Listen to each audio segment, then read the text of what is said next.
দায়িত্ব পালনরত অবস্থায় আছি, আল্লাহ রাব্বুল আলামিন যেন কবুল করেন, আমিন।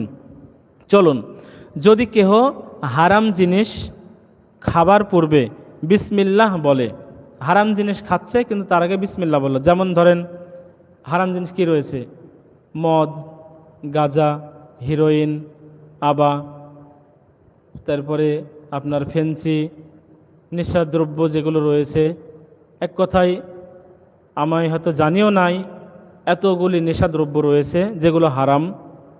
এক কথায় যদি কেউ হারাম জিনিস খাবার পূর্বে বিসমিল্লাহ বলে, বুঝতেই পারছেন হারাম জিনিস কি কি।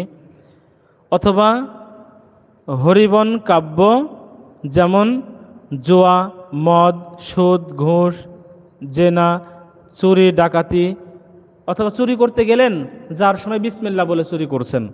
আপনি জেনা করতে যাচ্ছেন, নাউজুবিল্লাহ, বিসমিল্লাহ বলে জেনা শুরু করছেন।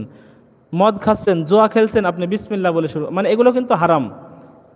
এক কথায় হারাম জিনিস খাওয়ার পূর্বে অথবা কোনো হারাম জিনিস করার পূর্বে